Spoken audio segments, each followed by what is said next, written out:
शेनवारा फर्मागुडी हांगसर इनोवा आनी एम्ब्युलन्सी मदीं अपघात घडलो। एम्ब्युलन्सीन पेशंट आशिल्लो तो सिरियस आशिल्लो खंय। ताका उपरांत दुसरे एम्ब्युलन्सीत घालून गोमेकोत उपचारा खातीर शिफ्ट केलो। इनोवा चलोवपी महाराष्ट्राचो। इनोवा ड्रायव्हर म्हणटा एम्ब्युलन्सीची आनी आपली दोगांयची कांयच चूक ना। फोंडे पुलिशेन पंचनामा करून फुडली कारवाय केली। RDX Goa bureau report.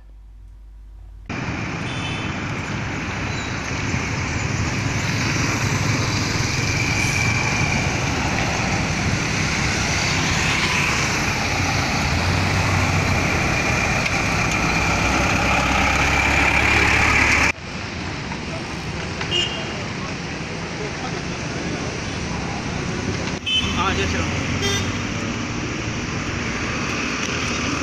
गेलो ना आमगे गाडी लागलो ना गाडी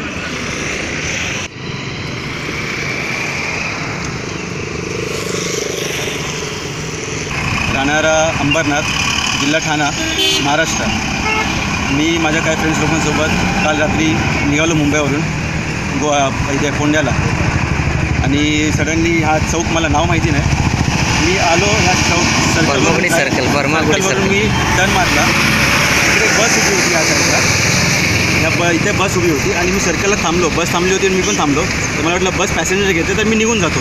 तर मी जस्ट फर्स्ट गेअरवर टाकून गेलो तेवढ्यात ॲम्ब्युलन्स आली आणि ॲम्ब्युलन्स मला दिसली नव्हती। ॲम्ब्युलन्सवाला बोलतो की तिने सायरन लावला होता पण सायरन लावला नव्हता। तर तो अचानकमध्ये आला आणि त्यांनी मला ठोकलं। त्याच्यामध्ये आमच्या दोघांची चुकी नाही आहे। माझं ते सांगणं आहे की आमच्या दोघांची चुकी नाही। बसमध्ये होती, तो नॅचरल गोष्टी घडल्या आणि तो झाला आहे ॲक्सिडेंट। धन्यवाद। किती वाजता झाला दादा? आत्ता हार्डली हाफ ॲन आवर झाला, म्हणजे 9:30च्या आसपास झाला। ॲम्ब्युलन्समध्ये कोण होते का? ॲम्ब्युलन्समध्ये काही पेशंट्स होते, एक लेडीज होत्या वाटतं, ते जरा सिरियस होतं।